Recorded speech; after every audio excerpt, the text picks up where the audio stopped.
야, 넌 너무 많이 봤어. 조용히 있으면 아무 일도 안 생긴다? 죄송해요, 중대장님. 제가 아들을 너무 걱정했나 봐요. 한 어머니의 사랑이 밝혀낸 충격적인 진실. 전국 9개 부대에서 비슷한 일이 벌어지고 있었습니다. 47억 규모의 거대한 비리 조직. 과연 그들은 이 거대한 악의 조직을 무너뜨릴 수 있을까요? 100만 조회수 돌파. 시니어들이 가장 사랑하는 감동 스토리. 구독, 좋아요, 알림 설정은 무료입니다.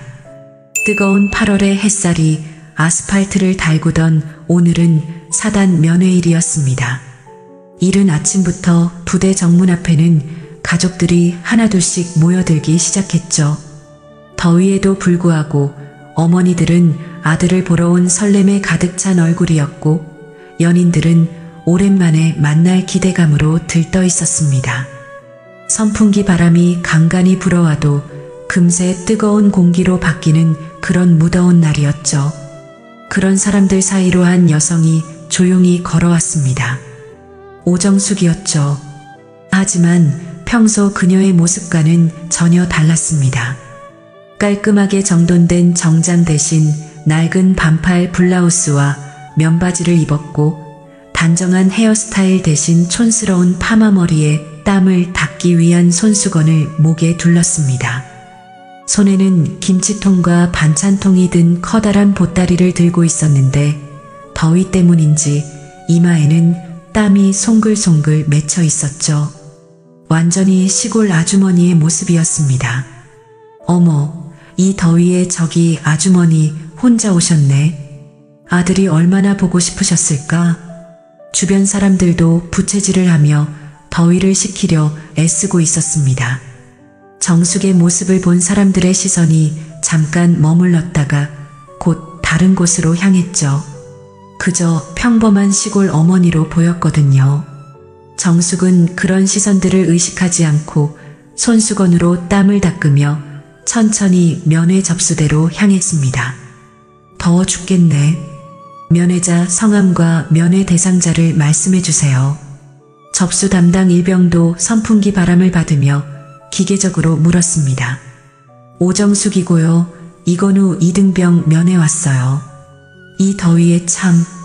정숙은 손수건으로 목덜미를 닦으며 말했습니다.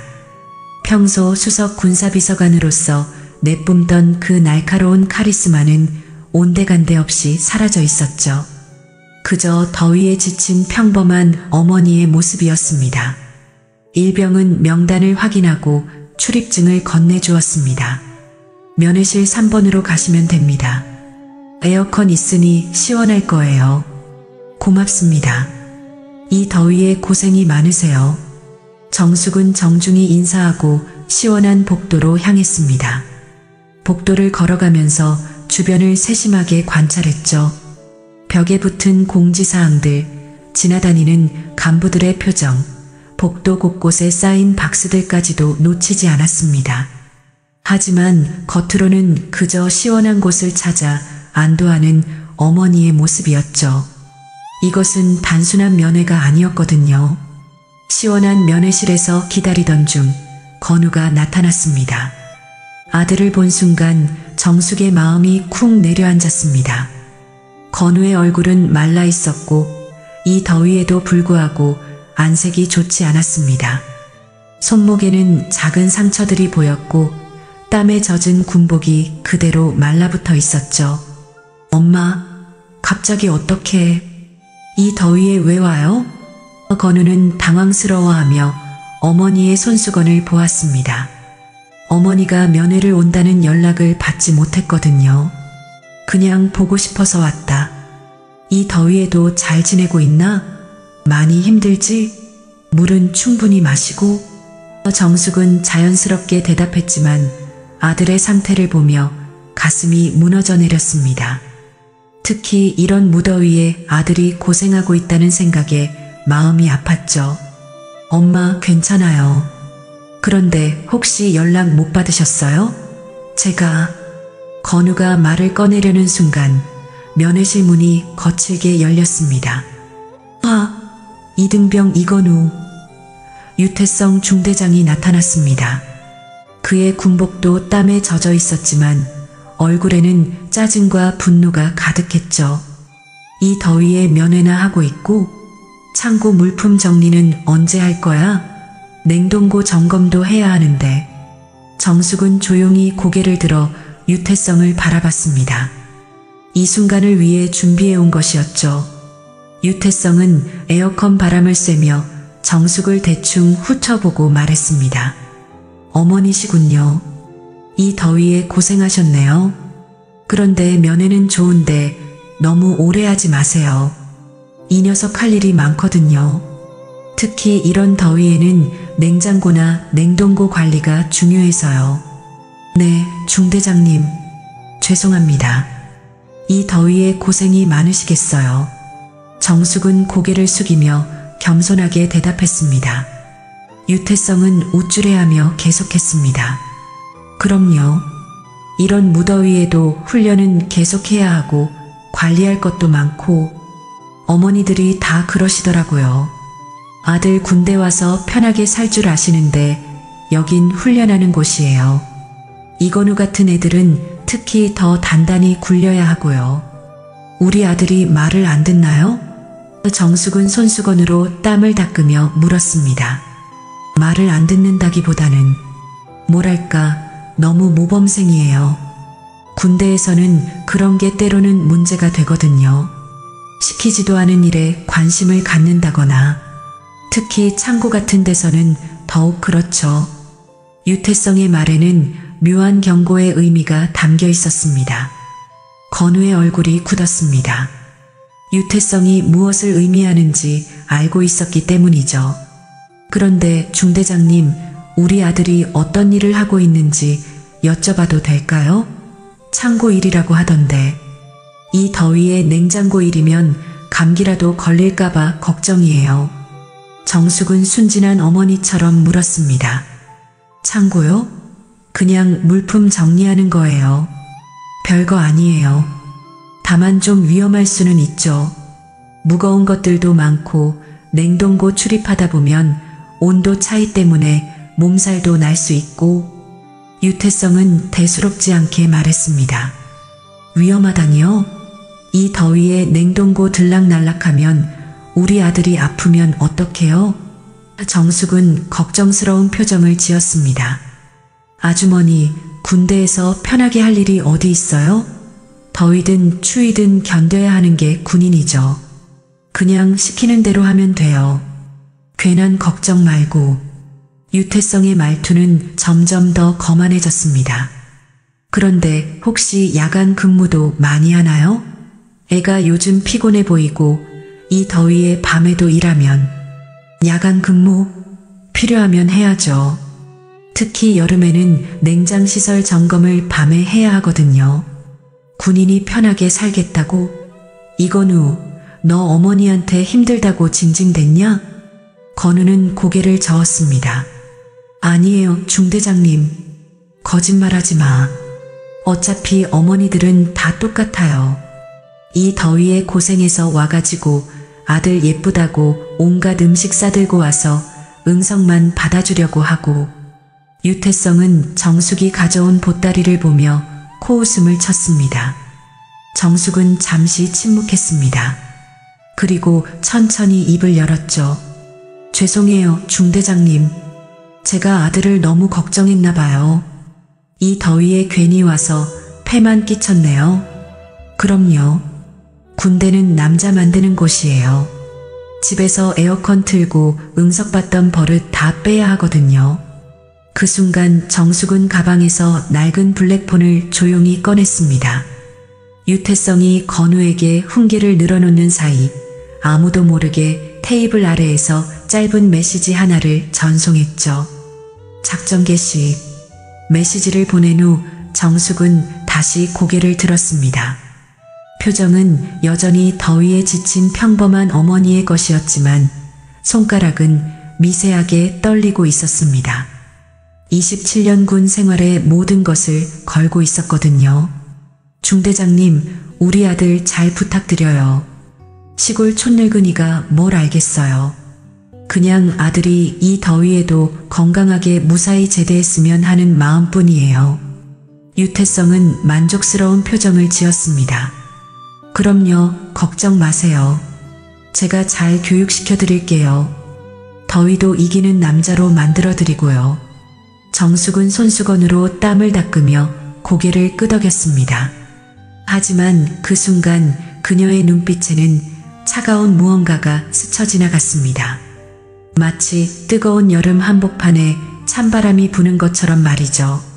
단 10분 후 이 모든 것이 뒤바뀔 거라는 사실을 아무도 예상하지 못했습니다. 유태성은 여전히 만족스러운 표정으로 정숙을 내려다보고 있었습니다. 이 촌스러운 아주머니가 자신 앞에서 고개를 숙이고 있는 모습이 우쭐했거든요. 에어컨 바람을 쐬며 더욱 거드름을 피웠죠. 그런데 아주머니, 다음부터는 미리 연락하고 오세요. 군대가 놀러 오는 데가 아니거든요. 특히 이런 더위에는 훈련 일정도 빡빡하고 우리 같은 간부들은 정말 바쁘거든요. 유태성은 시계를 보며 거만하게 말했습니다. 네, 알겠어요. 정말 죄송해요. 이 더위에 고생시켜드려서. 정숙은 여전히 손수건으로 땀을 닦으며 고개를 숙이고 있었습니다. 그렇죠.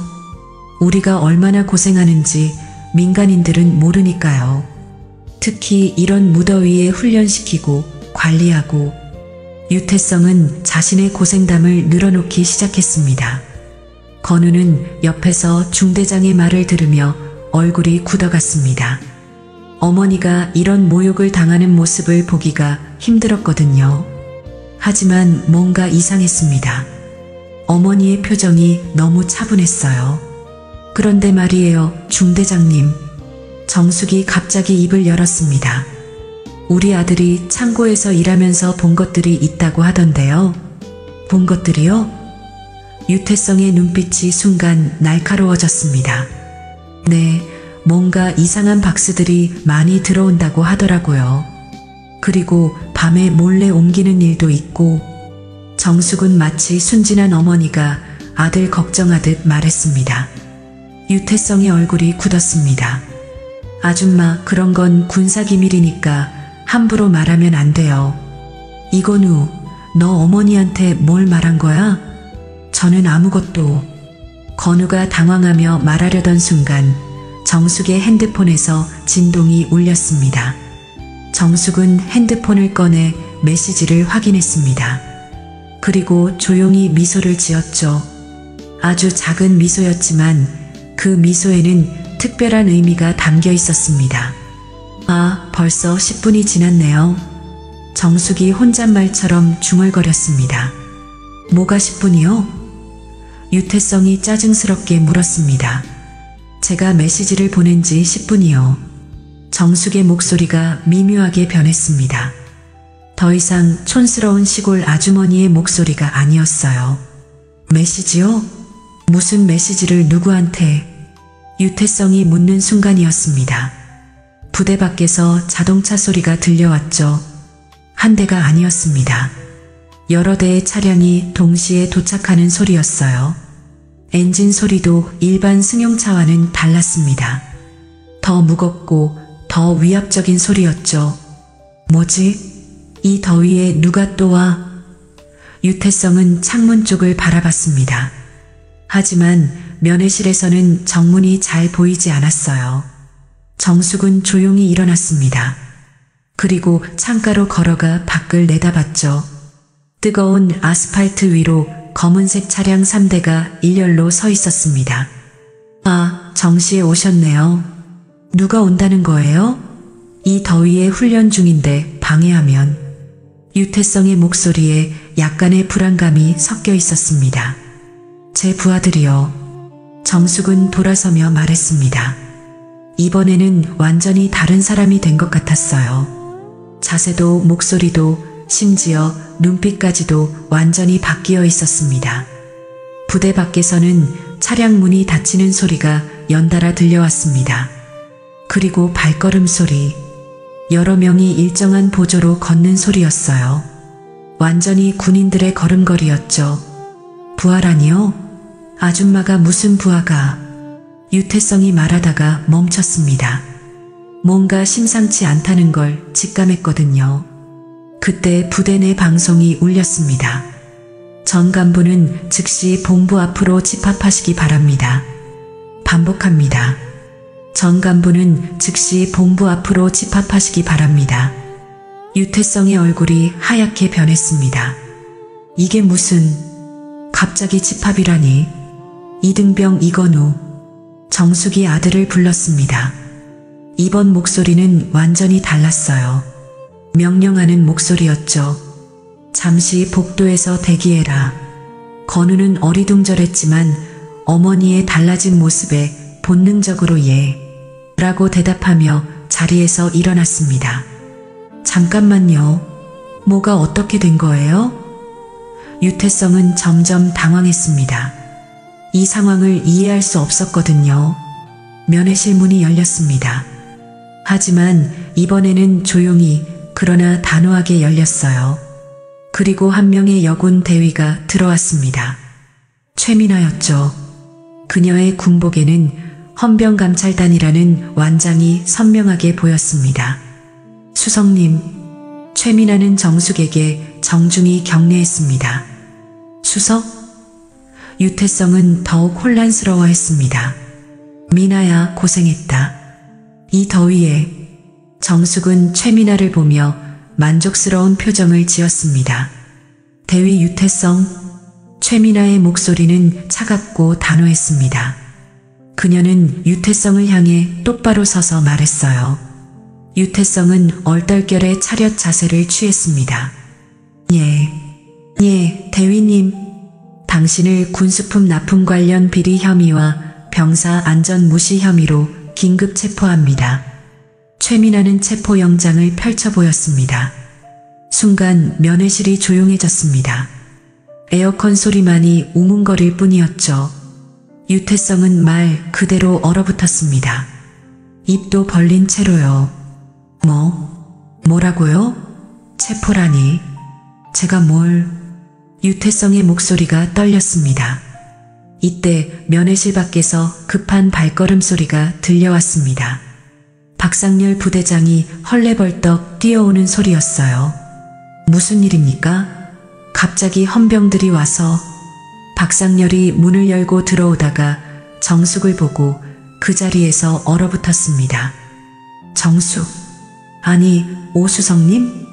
정숙은 천천히 돌아서며 박상렬을 바라봤습니다.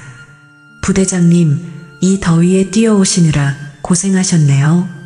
박상렬의 얼굴에서 핏기가 사라졌습니다. 그도 이제 상황을 이해하기 시작했거든요. 수성님, 이게 무슨... 박상렬이 말을 시작하려 했지만 최민아가 끼어들었습니다. 대령 박상렬, 당신도 감찰 대상입니다. 부하의 불법 행위를 묵인하고 은폐한 혐의가 있습니다. 은폐라니요? 저는 아무것도... 박상렬이 항변하려 했지만 정숙이 손을 들어 막았습니다. 부대장님, 정숙의 목소리에는 27년군 생활의 권위가 실려 있었습니다. 지난달 창고에서 일어난 사고 기억하시죠? 병사 3명이 다쳤는데 단순 훈련 중 부상으로 처리된 것.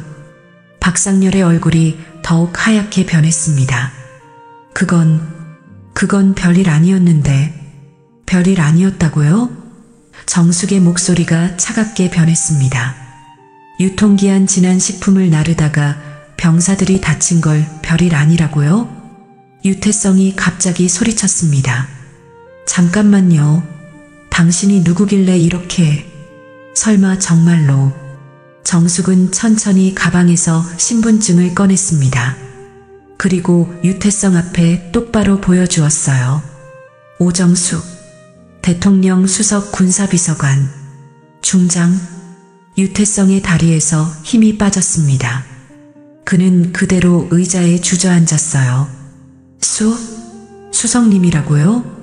그동안 수고 많았다, 유대위. 정숙의 목소리에는 차가운 분노가 섞여 있었습니다. 특히 내 아들을 단단히 굴리겠다고 한 그 말 인상적이었어. 제가 몰랐습니다. 만약 알았다면. 유태성이 급하게 변명하려 했습니다. 알았다면 뭘 어쨌겠나? 정숙이 냉소적으로 웃으며 말했습니다. 그럼 다른 병사들한테는 계속 그렇게 했겠지? 박상렬도 식은땀을 흘리며 말했습니다. 수석님, 이건 오해가 있는 것 같습니다. 저희가 오해? 정숙은 박상렬을 똑바로 바라봤습니다. 그럼 납품업체 대표와 골프 치러 간 것도 오해고 후방 계좌로 들어온 돈도 오해인가요? 박상렬의 얼굴이 새하얗게 변했습니다. 더 이상 변명할 여지가 없다는 걸 깨달았거든요.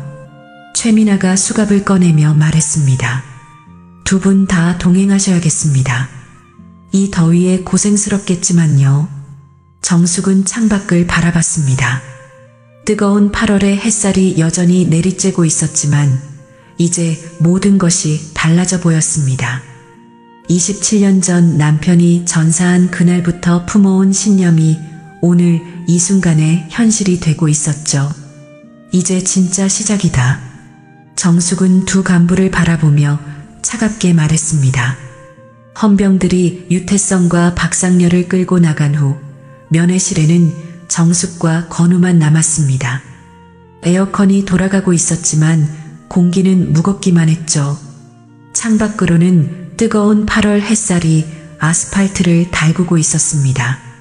건우는 의자에 앉아 멍하니 있다가 갑자기 벌떡 일어났습니다.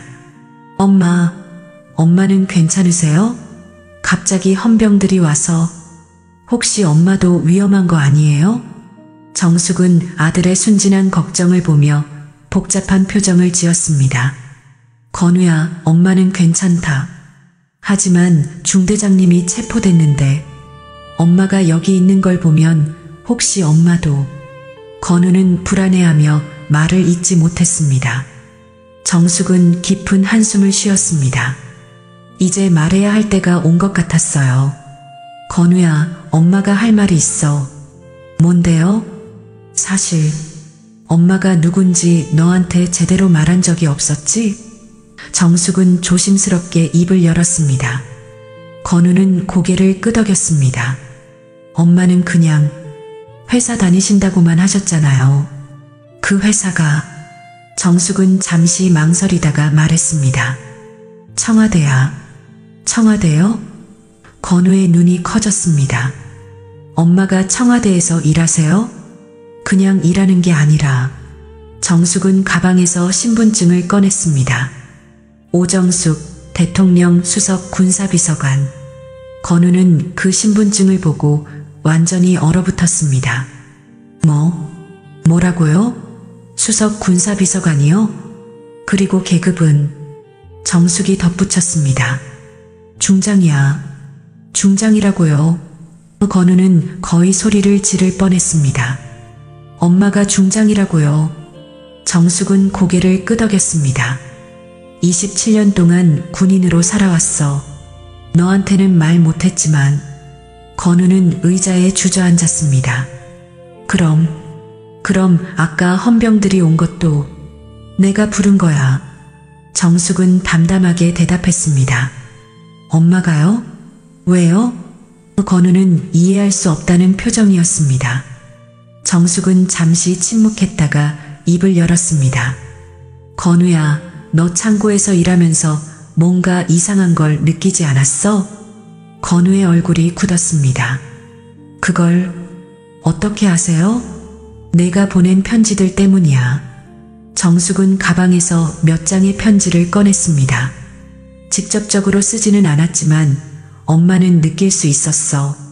건우는 자신이 보낸 편지들을 바라봤습니다. 편지에서요? 요즘 창고 일이 힘들다. 밤에 일이 많아서 잠을 못 잔다. 동료들이 자꾸 다친다. 이런 말들 속에 숨은 뜻이 있다는 걸 알았어. 건우는 놀란 표정을 지었습니다. 정말 그냥 힘들다는 뜻으로 쓴 건데. 아니야. 정숙은 단호하게 말했습니다. 내가 무의식 중에 도움을 요청하고 있었던 거야. 그리고 엄마한테는 그게 충분한 신호였어. 그래서 조사를 시작하신 거예요? 그럼.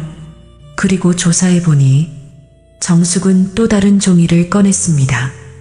내가 이런 것도 남겼더라. 건우는 그 종이를 보고 깜짝 놀랐습니다. 이거 제 수첩이잖아요. 지난주에 너희 막사에서 찾았어. 물론 허락 없이 본 건 미안하지만. 건우는 떨리는 손으로 수첩을 받아들었습니다. 자신이 매일매일 적어놓은 창고에서의 일들이 빼곡히 적혀 있었죠. 이걸 언제 보셨어요? 일주일 전이야. 그리고 이 내용들을 보고 확신했지. 너희 부대에 뭔가 큰 문제가 있다는 걸. 건우는 수첩을 넘겨보며 말했습니다. 저는 그냥 기록해두자는 생각으로 쓴 건데 7월 15일 창고에 유통기한 지난 라면 50박스 있고 중대장이 절대 말하지 말라고 함. 정숙이 읽어줬습니다. 그날부터 뭔가 이상하다고 느꼈어요. 건우는 그때를 떠올렸습니다. 7월 18일 야간 작업 중 김상병이 박스에 손을 베임. 의무실에는 훈련 중 부상이라고 거짓 보고. 정숙이 계속 읽었습니다. 건우의 얼굴이 어두워졌습니다. 김상병이 그때 정말 많이 다쳤는데 7월 25일 냉동고에 갇힘. 1시간 20분 동안. 사고인지 고의인지 모르겠음. 정숙의 목소리에 분노가 섞였습니다. 그날 정말 죽는 줄 알았어요. 건우는 몸을 떨었습니다.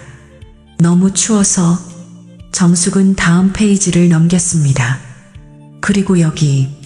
내가 죽으면 엄마가 울겠지만 이 모든 걸 조용히 기록해두자. 언젠가는 진실이 밝혀져야 한다. 건우는 그 문장을 기억했습니다.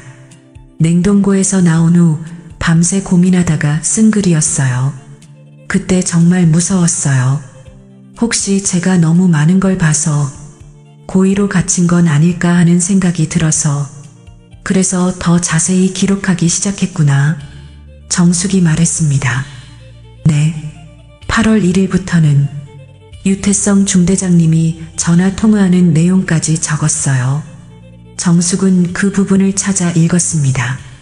아버지, 이번 달 물량 처리 완료했습니다. 병사들 입단속도 완벽하고요. 이거 맞지? 네. 그때 정말 소름 끼쳤어요.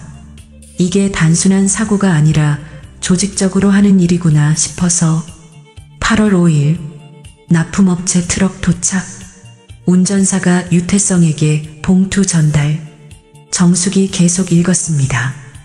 돈 봉투 같았어요. 두꺼운 봉투를 건네주면서 다음 달에도 잘 부탁드린다고 하더라고요. 정숙은 아들을 바라보며 말했습니다. 건우야, 내가 이 기록을 남기지 않았다면 우리는 증거를 잡기 힘들었을 거야. 제 기록이 정말 도움이 됐나요? 도움이 됐다고? 이게 바로 오늘 체포영장을 받을 수 있게 해준 결정적 증거야. 건우는 믿을 수 없다는 표정이었습니다. 그럼 제가 폭로자라는 거예요? 그럼 너 혼자서 이 모든 부정을 밝혀낸 거야. 하지만 엄마, 건우가 걱정스럽게 말했습니다. 제가 이런 걸 했다는 게 알려지면 걱정하지 마. 내 신원은 철저히 보호될 거야. 정숙은 단호하게 말했습니다. 건우는 여전히 믿기지 않는다는 표정이었습니다. 엄마가 정말 중장이라는 것도 제가 폭로자라는 것도 꿈 같아요. 꿈이 아니야. 그리고 내가 한 일은 정말 용기 있는 일이었어. 창밖으로는 여전히 뜨거운 여름 햇살이 내리쬐고 있었습니다. 하지만 이제 모든 것이 달라질 것 같았어요. 한 젊은 병사의 작은 기록이 거대한 부정의 벽을 무너뜨리는 시작이 되었으니까요. 이제 진짜 시작이다. 정숙은 아들의 수첩을 보며 중얼거렸습니다. 면회실을 나선 정숙과 건우 앞에는 최민아가 기다리고 있었습니다. 복도는 에어컨이 없어서 더욱 무더웠고 지나다니는 병사들은 모두 땀에 젖은 군복을 입고 있었죠. 수석님, 조사 결과 보고 드리겠습니다. 최민아가 서류를 펼치며 말했습니다. 여기서 말해도 되나? 정숙이 주변을 둘러봤습니다. 이미 부대 전체가 통제되었습니다. 안전합니다. 최민아는 단호하게 대답했습니다. 건우는 여전히 상황을 이해하지 못하고 있었습니다. 엄마, 이게 정말 다 사실인 거예요? 건우야, 내가 기록한 것보다 훨씬 심각해. 정숙의 목소리에는 분노가 섞여 있었습니다. 최민아가 서류를 보며 보고하기 시작했습니다. 유태성 대위의 휴대폰을 분석한 결과 그의 아버지 유정호 예비역 소장과의 통화 기록이 확인됐습니다. 예비역 소장이라고? 건우가 놀라며 물었습니다. 그럼 유태성은 혼자 한 게 아니야. 아버지의 지시를 받아서 한 거였어. 정숙이 차갑게 말했습니다. 통화 내용을 복원해 보니 최민아가 계속했습니다. 지난달 25일 통화에서 유정호 소장이 이번 달 목표량 채웠나? 병사들 입단속은 확실히 했고? 라고 묻더군요. 건우의 얼굴이 하얗게 변했습니다. 그럼 저를 냉동고에 가둔 것도 아마 내가 너무 많은 걸 봐서 경고한 거였을 거야. 정숙의 주먹이 떨렸습니다. 최민아가 다른 서류를 꺼냈습니다. 그리고 더 심각한 건 납품업체 3곳이 모두 유정호 소장과 연결되어 있다는 점입니다. 어떻게요? 정숙이 물었습니다. 명목상 대표는 다른 사람들이지만 실제 운영은 유정호 소장 명의의 계좌로 관리되고 있었습니다. 완전히 조직적인 범죄죠. 건우는 이제야 상황의 심각성을 깨달았습니다. 그럼 제가 본 것들이 다 전부 계획된 일이었어. 정숙이 말했습니다. 유통기한 지난 식품을 싼값에 사서 정상 가격으로 군에 납품하고 차액은 자기들이 챙기는 거지. 그 과정에서 병사들이 다치든 말든 상관없이요? 건우의 목소리에 분노가 섞였습니다. 그럼 너희는 그냥 소모품 취급을 받은 거야. 정숙의 목소리가 더욱 차가워졌습니다. 최민아가 또 다른 자료를 보여줬습니다. 박상렬 부대장도 공범입니다. 지난 6개월간 유정호 소장으로부터 총 3천만 원을 받았더군요. 3천만 원이요? 건우가 놀라며 물었습니다. 병사들 안전 따위는 안중에도 없었던 거지. 정숙이 서류를 보며 말했습니다. 더 충격적인 건 최민아가 말을 이었습니다. 이런 일이 이 부대만이 아니라는 점입니다. 정숙의 표정이 더욱 굳어졌습니다. 다른 부대에서도? 네. 유정호 소장의 통화 기록을 보니 최소 3개 부대 이상에서 비슷한 일이 벌어지고 있는 것 같습니다. 건우는 믿을 수 없다는 표정이었습니다. 그럼 다른 부대 병사들도 저처럼 그럴 가능성이 높죠. 이번 사건이 빙산의 일각일 수도 있습니다. 최민아가 답했습니다. 이때 복도 끝에서 급한 발걸음 소리가 들려왔습니다. 다른 헌병이 뛰어오고 있었어요. 대위님, 그 헌병이 헐레벌떡 뛰어와서 최민아에게 보고했습니다. 긴급 상황입니다. 뭔 일이야? 최민아가 물었습니다. 유정호 예비역 소장이 도주했습니다. 아들이 체포됐다는 소식을 듣고 집에서 사라졌어요. 정숙의 얼굴이 굳었습니다. 언제부터? 1시간 전부터 연락이 안 됩니다. 집에는 아무도 없고 차량도 없어졌어요. 이런. 정숙이 혀를 찼습니다. 건우가 걱정스럽게 물었습니다. 그럼 도망간 거예요? 아마도.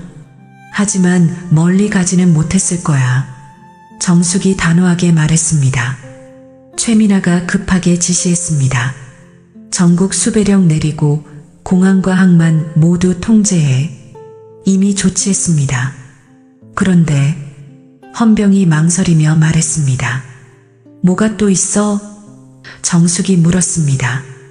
유정호 소장이 사라지기 전에 누군가와 통화를 했던 것 같습니다. 집 전화 기록을 보니 누구와? 최민아가 급하게 물었습니다. 그건 아직 확인 중인데 통화 시간이 상당히 길었어요. 20분 넘게. 정숙은 불안한 예감이 들었습니다. 혹시 다른 공범들에게 경고한 건 아닐까? 그럴 가능성이 높습니다. 최민아가 대답했습니다. 건우가 갑자기 무언가 생각난 듯 말했습니다. 엄마, 그런데 유태성 중대장이 며칠 전에 한 말이 있어요. 뭔 말? 요즘 조심해야 할 것 같다. 위에서 뭔가 움직이는 것 같다고 하더라고요. 건우가 기억을 떠올렸습니다.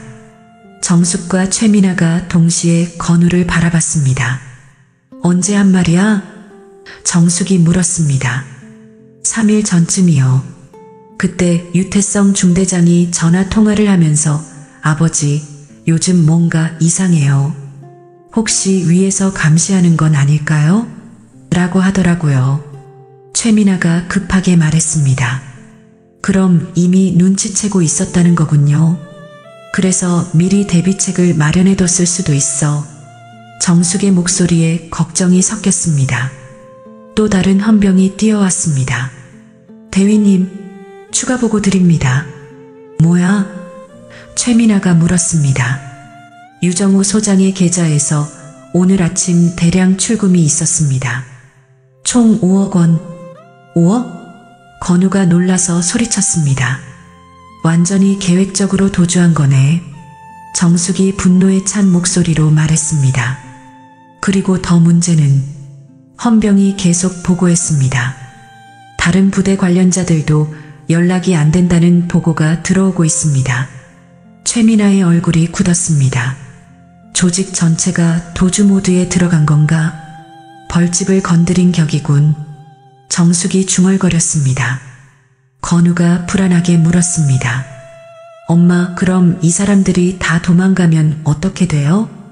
도망가게 두지 않을 거야. 정숙은 단호하게 말했습니다. 끝까지 추적해서 다 잡아낼 거야. 최민아가 급하게 지시했습니다. 모든 수사팀 비상 소집하고 전국 단위 수사 개시해. 네. 헌병들이 일제히 대답하며 뛰어갔습니다. 정숙은 창밖을 바라보며 말했습니다. 뜨거운 여름 햇살이 여전히 내리쬐고 있었지만 이제 진짜 전쟁이 시작된 것 같았어요. 이제부터가 진짜야. 정숙이 건우를 보며 말했습니다. 벌집을 건드린 이상 끝까지 가야 해. 헌병들이 급하게 뛰어다니는 가운데 정숙과 건우는 조용한 부대장실로 자리를 옮겼습니다. 에어컨이 돌아가고 있었지만 긴장감 때문에 공기는 여전히 무거웠죠. 창밖으로는 뜨거운 8월 햇살이 부대 전체를 달구고 있었고 아스팔트에서 아지랑이가 피어오르고 있었습니다. 건우는 의자에 앉아 멍하니 있다가 어머니를 바라봤습니다. 엄마, 정말 이 모든 일이 저 때문에 시작된 거예요? 정숙은 아들 옆 의자에 앉으며 깊은 한숨을 쉬었습니다. 내가 잘못한 게 아니야, 건우야. 오히려 내가 용기를 냈기 때문에 이런 부정들이 드러난 거야. 하지만 저는 그냥 무서워서 기록해둔 것뿐인데. 건우의 목소리에는 죄책감이 가득했습니다. 다른 병사들은 그냥 참고 넘어갔는데 저만 이상하게 행동한 건 아닐까요? 정숙은 아들의 어깨에 손을 올렸습니다. 건우야, 무서워도 옳은 일을 하려고 한다는 건 쉬운 일이 아니야. 그게 바로 용기라는 거고. 건우는 고개를 숙이며 말했습니다. 그런데 엄마, 저는 정말로 혼자였어요. 아무도 믿을 사람이 없었고 누구한테 말할 수도 없었고 얼마나 외로웠을까. 정숙의 목소리에 아픔이 섞였습니다. 특히 밤에 창고에서 혼자 있을 때면. 건우가 떨리는 목소리로 말했습니다. 이런 생각이 들었어요. 아, 내게 아버지가 있었다면 뭐라고 하셨을까? 하고요. 정숙의 가슴이 뜨끔했습니다. 아버지 생각을 했구나. 네. 엄마는 아버지가 전사하셨다고만 하셨잖아요. 구체적으로 어떤 분이셨는지, 어떻게 돌아가셨는지 궁금했는데 물어보기가 어려웠어요. 건우는 조심스럽게 말했습니다. 정숙은 잠시 망설이다가 입을 열었습니다. 이제 말해줄 때가 된 것 같구나. 정말요? 건우의 눈이 반짝였습니다. 내 아버지 이종현 중위는 정숙이 말하기 시작했습니다. 정말 너와 똑같은 사람이었어. 저와 똑같다고요? 응. 부정한 일을 보면 절대 참지 못하는 성격이었지. 정숙의 눈에 그리움이 스쳤습니다. 1996년에 이런 일이 있었어. 부대 급식에 상한 음식이 나온 거야. 건우는 집중해서 들었습니다. 다른 간부들은 별일 아니다. 그냥 넘어가자고 했는데 내 아버지만은 달랐어. 병사들이 먹을 음식인데 어떻게 그냥 넘어갈 수 있냐면서 직접 급식업체에 찾아가서 따졌지. 그래서요? 급식업체하고 결탁한 몇몇 간부들한테 완전히 미움을 샀어. 그 사건 때문에 승진도 늦어지고 좋은 보직도 못 받게 됐지.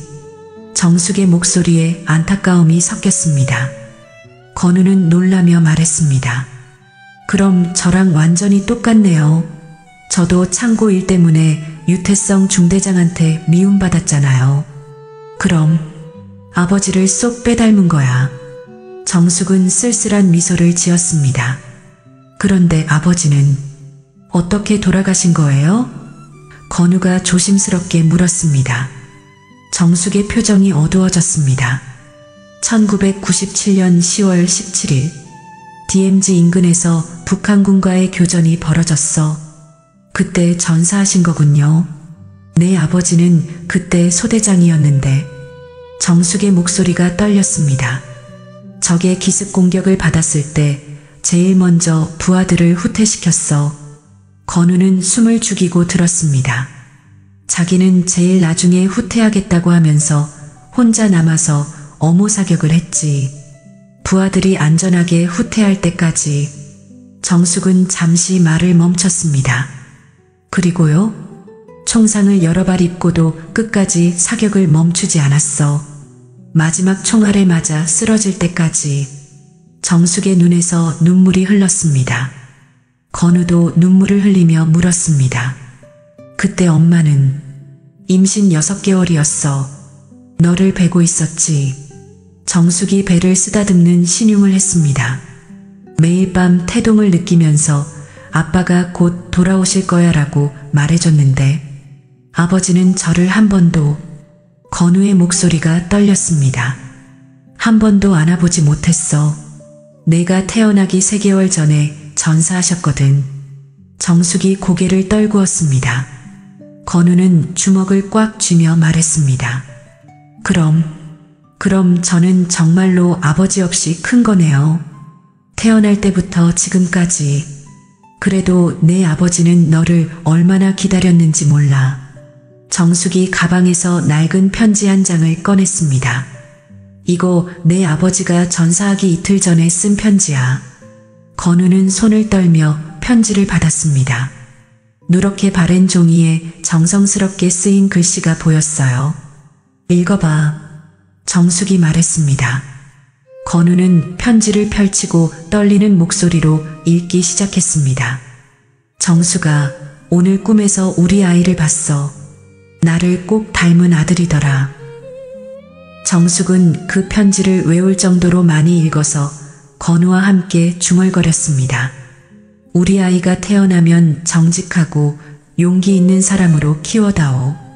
부정한 일을 보면 참지 못하는 그런 사람으로 말이야. 건우의 목소리가 더욱 떨렸습니다. 계속 읽어봐. 정숙이 격려했습니다. 아빠가 지키고 싶었던 건 이 나라의 깨끗한 미래야. 우리 아이도 그런 미래 속에서 살았으면 좋겠어. 그리고 만약. 건우가 말을 멈췄습니다. 읽어봐, 건우야.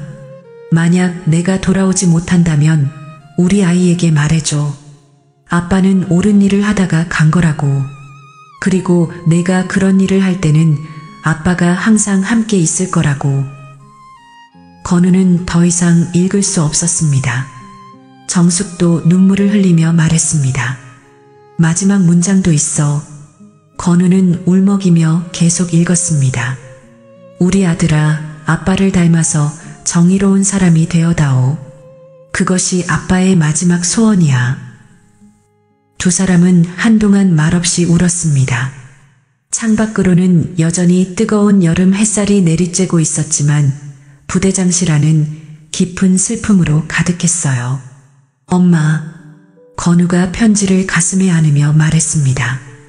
그래서 엄마가 이 일을 시작하신 거예요? 그럼 내 아버지가 지키려던 깨끗한 군대를 만들기 위해서. 정숙이 고개를 끄덕였습니다. 그리고 제가 창고에서 겪은 일들을 보면서 더욱 확신하셨겠네요. 그래, 내가 무서워하면서도 기록을 남긴 걸 보고 생각했어. 아, 이 아이에게 아버지의 피가 흐르고 있구나 하고. 건우는 눈물을 닦으며 말했습니다. 저도 아버지처럼 되고 싶어요. 부정한 일을 보면 참지 못하는 사람이 되고 싶어요. 넌 이미 그런 사람이야. 정숙이 아들의 어깨를 두드렸습니다. 유태성이 아무리 위협해도 굴복하지 않았잖아. 냉동고에 갇혀서 죽을 뻔해도 기록을 계속 남겼고. 그런데 정말 무서웠어요. 건우가 솔직하게 말했습니다. 특히 혼자 있을 때는 내가 이러다가 정말 죽는 건 아닐까 생각도 들었거든요. 그래도 포기하지 않았잖아. 네. 왜냐하면 이상하게 용기가 났거든요. 마치 누군가가 곁에서 지켜보고 있는 것 같은 느낌이 들었어요. 건우가 말했습니다. 정숙의 눈에서 또 눈물이 흘렀습니다. 그게 바로 내 아버지야. 내가 옳은 일을 할 때마다 아버지가 함께하고 있었던 거야. 정말요? 그럼 내가 창고에서 처음 이상한 걸 발견했을 때, 기록을 남기기로 결심했을 때, 냉동고에서 절망하지 않고 버텼을 때, 그 모든 순간에 아버지가 있었던 거야. 건우는 아버지의 편지를 다시 보며 말했습니다. 이제야 알겠어요. 제가 왜 이런 일을 할 수밖에 없었는지. 뭐가? 아버지의 피를 받았으니까요. 아버지가 못다한 일을 제가 이어서 하는 거였네요. 정숙은 아들을 꽉 껴안았습니다. 그럼 내 아버지가 꿈꿨던 깨끗한 군대를 우리가 함께 만들어가는 거야. 엄마, 앞으로도 이런 일이 또 생기면 그때도 우리가 함께 해결할 거야. 엄마와 아들이, 그리고 내 아버지의 영혼이 함께. 창밖으로는 여전히 뜨거운 여름 햇살이 내리쬐고 있었지만 이제 그 햇살마저 따뜻하게 느껴졌습니다. 아버지 없이 자란 아들이 마침내 아버지의 사랑과 뜻을 온전히 이해하게 된 순간이었으니까요. 부대장실에서 감동적인 시간을 보낸 정숙과 건우 앞으로 최민아가 급하게 들어왔습니다. 그녀의 얼굴에는 긴급함이 역력했고 손에는 두꺼운 서류 뭉치를 들고 있었어요. 수석님, 중요한 보고 드리겠습니다. 최민아가 숨을 고르며 말했습니다. 정숙은 아들과의 감정적인 대화에서 벗어나 다시 수석 군사비서관의 모습으로 돌아왔습니다. 어떻게 됐나? 유정호 예비역 소장을 인천공항에서 체포했습니다. 최민아가 보고했습니다. 다행이군. 해외로 도주하기 전에 잡은 거네. 정숙이 안도하며 말했습니다. 건우가 놀라며 물었습니다. 벌써 잡혔어요? 네. 출국 수속을 밟으려다가 긴급 수배령에 걸렸어요. 최민아가 답했습니다. 그런데 조사 과정에서 더 충격적인 사실들이 드러났습니다. 뭔가? 정숙의 표정이 진지해졌습니다. 최민아는 서류를 펼치며 설명하기 시작했습니다. 유정호 소장의 휴대폰과 컴퓨터를 분석한 결과 그의 범죄 규모가 상상을 초월했습니다. 어느 정도인가? 정숙이 물었습니다. 우선 디지털 계좌 추적 결과 최민아가 한 장의 서류를 보여줬습니다. 지난 3년간 총 47억 원의 부정한 거래가 확인됐습니다. 건우가 입을 벌리며 말했습니다. 47억이요? 네. 그리고 이 돈의 출처가 바로 납품업체 세 곳과의 수상한 거래였습니다. 최민아가 계속 설명했습니다. 정숙이 서류를 받아보며 물었습니다. 납품업체들이 어떻게 연결되어 있어? 이게 정말 교묘했습니다. 최민아가 다른 서류를 펼쳤습니다. 겉으로는 서로 다른 업체처럼 보이지만 실제로는 모두 유정우 소장이 배후에서 조종하고 있었어요. 구체적으로 어떻게? 건우가 궁금해하며 물었습니다. 첫 번째 업체인 대한식품의 실제 대표는 유정우 소장의 처남이고 두 번째 업체인 군납전문은 그의 대학 동기 명의로 되어 있었어요. 세 번째 업체 프리미엄 푸드는 아예 유정우 소장 본인 명의였습니다. 정숙의 얼굴이 굳었습니다. 완전히 짜고 친 거네. 그럼요. 이 세 업체가 돌아가면서 유통기한 지난 식품들을 헐값에 사서 정상 가격으로 군에 납품하는 시스템이었어요. 최민아가 분노에 찬 목소리로 말했습니다. 건우가 떨리는 목소리로 물었습니다. 그럼 제가 창고에서 본 그 상한 음식들이 다 맞아요. 모두 계획적으로 들여온 거였어요. 최민아가 고개를 끄덕였습니다. 정숙이 주먹을 꽉 쥐며 말했습니다. 그 과정에서 병사들이 다치는 건 아예 고려하지도 않았겠군. 더 가증스러운 건 최민아가 또 다른 서류를 꺼냈습니다. 박상열 부대장도 완전한 공범이었다는 점입니다. 어떻게? 정숙이 물었습니다. 박상열 부대장의 계좌를 추적해보니 지난 18개월간 총 8차례에 걸쳐 유정우 소장으로부터 돈을 받았더군요. 최민아가 은행 거래 내역을 보여줬습니다. 건우가 그 내역을 보며 놀라서 말했습니다. 한 번에 500만 원씩이나 총액이 4천만 원입니다. 최민아가 말했습니다. 그 대가로 박상열 부대장은 사고 은폐, 허위 보고서 작성 그리고 병사들 입단속 등을 담당했어요. 정숙이 분노에 차서 말했습니다. 병사들의 안전은 안중에도 없었다는 거네. 실제로 이들의 행위로 인해 지난 1년간 이 부대에서만 병사 12명이 다쳤고 그중 3명은 중상을 입었습니다. 최민아의 목소리에 분노가 섞였습니다. 건우는 충격을 받은 표정으로 말했습니다. 12명이나요? 저는 제가 본 것만. 건우 이등병이 기록한 건 빙산의 일각이었어요. 최민아가 말했습니다. 실제로는 훨씬 더 많은 피해가 있었던 거죠.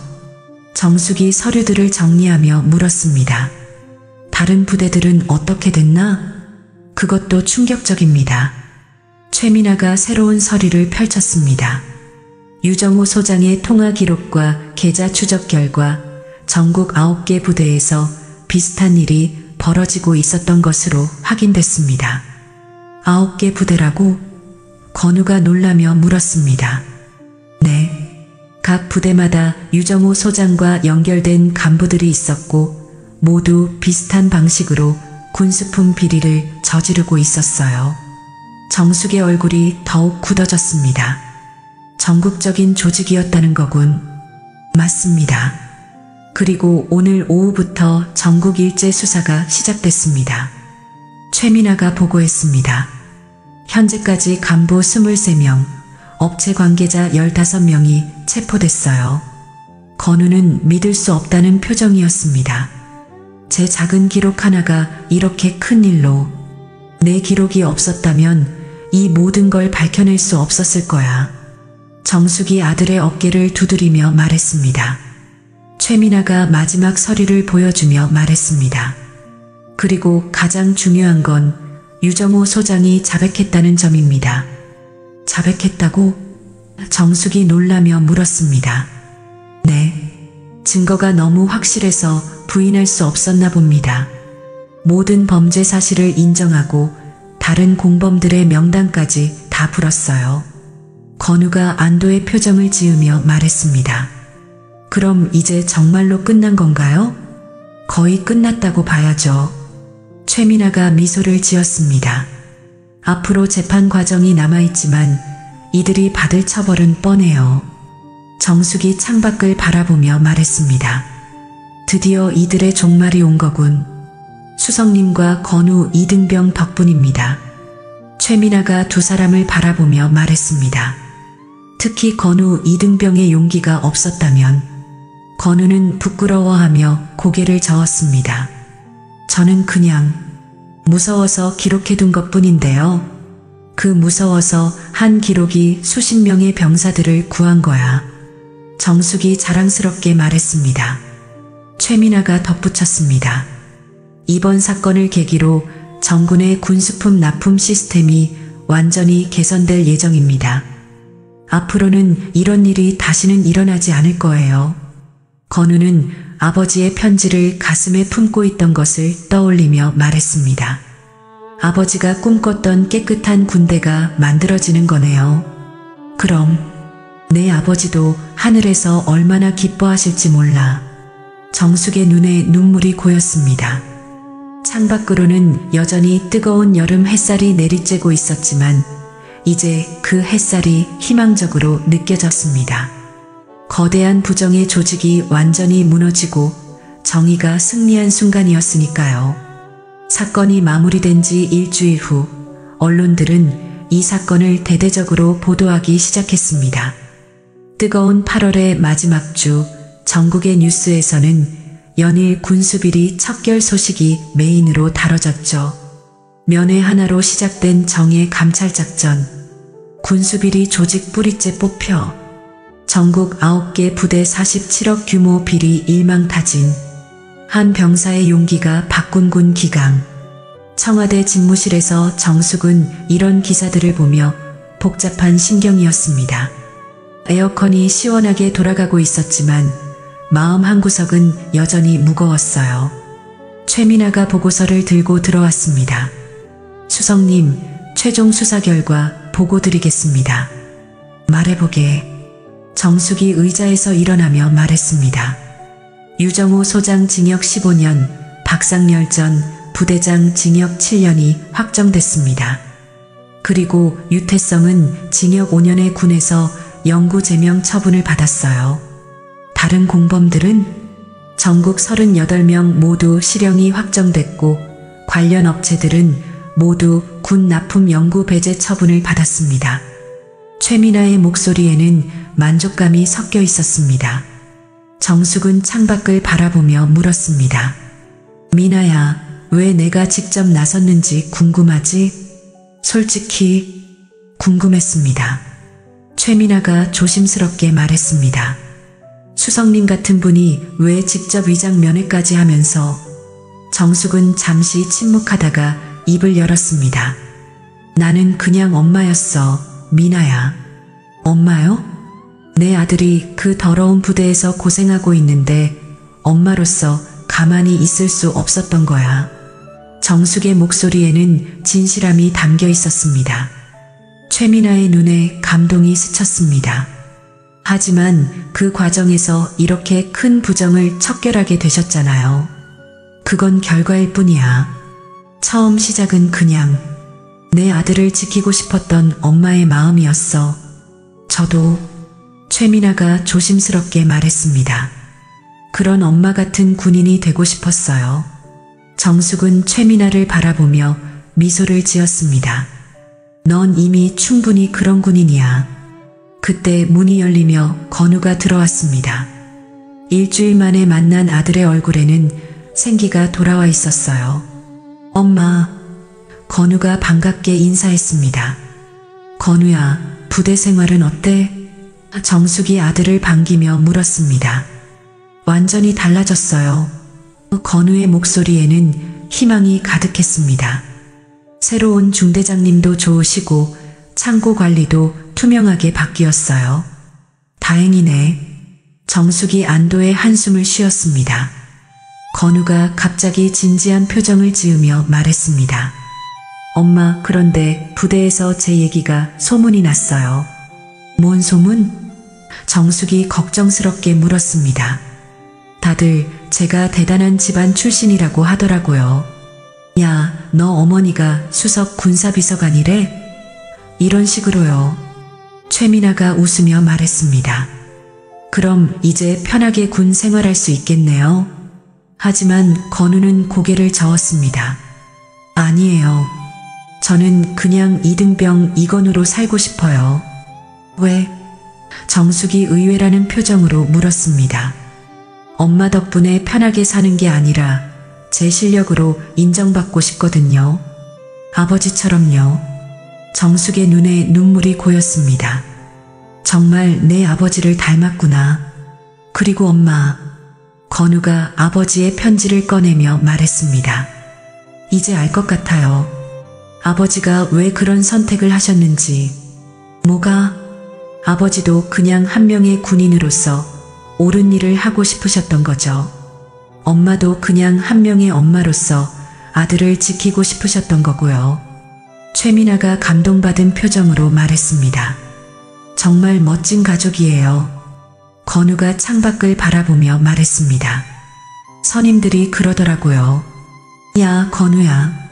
너 어머니 정말 대단하시다. 그런데 너도 대단해. 무서워도 끝까지 기록을 남겼잖아. 뭐라고 대답했어? 정숙이 궁금해하며 물었습니다. 우리 엄마는 그냥 한 사람을 지키고 싶었던 거예요 라고 했어요. 정숙은 아들을 꽉 껴안았습니다. 고마워, 건우야. 최민아가 보고서를 정리하며 말했습니다. 이번 사건으로 정군의 기강이 완전히 바뀔 것 같습니다. 앞으로는 이런 일이 다시는. 그럼에도 불구하고 계속 감시해야 해. 정숙이 단호하게 말했습니다. 권력은 언제나 부패하려고 하거든. 건우가 고개를 끄덕이며 말했습니다. 저도 제대할 때까지 계속 지켜볼게요. 아버지와 엄마가 만들어주신 깨끗한 군대를. 세 사람은 창밖을 바라봤습니다. 8월의 마지막 햇살이 서서히 기울어가고 있었어요. 하지만 그 햇살은 더 이상 뜨겁고 무겁지만은 않았습니다. 희망적이고 따뜻했죠. 면회 하나가 무너뜨린 건 군이 아니었다. 정숙이 혼잣말처럼 중얼거렸습니다. 뭐요? 건우가 물었습니다. 권위에 취해 썩어버린 이름들이었어. 진짜 군인의 이름, 진짜 아버지의 이름, 진짜 엄마의 이름은 오히려 더 빛나게 된 거지. 건우는 가슴에 품고 있던 아버지의 편지를 다시 꺼내보며 말했습니다. 아버지, 저희가 해냈어요. 아버지가 꿈꾸던 깨끗한 군대를 만들었어요. 최민아도 감동받은 목소리로 말했습니다. 정말 아름다운 승리였습니다. 정숙은 아들과 제자를 바라보며 말했습니다. 이제 새로운 시작이야. 우리 모두에게. 창밖으로 8월의 마지막 노을이 지고 있었습니다.